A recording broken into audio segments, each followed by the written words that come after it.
A lot of things are bubbling in my head. I'm a psychologist, and I find this fascinating because it makes so much sense. It's, I wonder if the U.S. government is interested in this. And I also wonder if people in the U.S. Trying to help communities where there's serious gang violence are interested in using some of the model, because there's also some cultural overlap given the history of our country and mistreatment of different groups. Yeah. But we have seen interest from a, well, let me tell you a story. It's a little different than what you're saying. We have had interest from people who work with gangs, and we're trying to find ways to build more interest because we, and to see where that can go. I don't know if any of you have seen the film The Interrupters or heard of it. Yeah.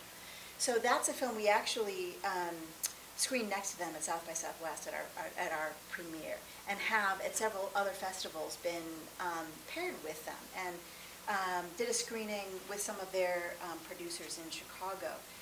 And that's a film that a lot of people say is like an American example of the principles of Fambul Tok applied to deal with, American examples of violence. So there are, even in film, there are some other examples. Like we're being screened, we were screened at a prison in Washington State, and the prisoners there, and we're in conversation now with several prisons and youth correctional facilities. And that's a movement, we're really in the early stages of it, but we're trying to encourage that and see where it goes. I think there's a lot of potential. And one of the things that we've heard is that it's often easier for people to see an example within another culture, because then that opens up to you to look at your own culture in a little more dispassionate way. We're hoping to encourage that even more. But let me give you an example. I spoke at a class of 6th graders in Philadelphia, the Philadelphia school. And they were really interested in Fambul Tok, very interested. And they were doing a curriculum unit on Africa, and it fit within their curriculum. And anyway, I didn't think that much more about it. But a couple weeks later, I found out that their class had been out on a field trip, and things had gotten out of hand, and one student had ended up hitting another student.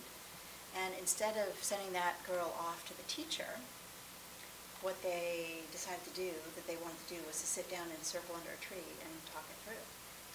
And they did. And they solved it, and one little boy stood up and said, "Hey, we just had our own Fambul Tok." And their class all year long had been plagued with dysfunction. They had some challenges at the school and within their classroom, sort of unique things, but in any case, it had been really challenging. Disrespect for each other, for the teachers, bullying, all throughout the year. So the teachers just decided that what they wanted to do was to have their own classroom Fambul Tok after this experience on the field trip. And so they started off class and had all of the students sit in a circle on the floor and laid the ground rules. 3.5 hours later, every student had spoken. Almost every student had cried. And they all described it as the most transformational learning experience that they had ever had, teachers and students alike. We were so blown away. We went back and filmed the students talking. It's actually a DVD extra on the DVD. And the students talking about their experience and what they learned about what it takes to be a whole community, and how important acknowledgement is, and apology, and forgiveness within the context of their classroom, and the transformational effect it had on them individually and on their learning community. I mean, they are, you can't imagine more eloquent young people. And that's obviously, it's a totally different context. But I think it illustrates how, in a lot of respects, these concepts, there's a universality to them, even though they feel very foreign within a bulk of our cultural context. There is a universality, and I think there's a lot of good potential. We're actually working to develop curriculum right now to be able to support the film being used in school contexts much more fully.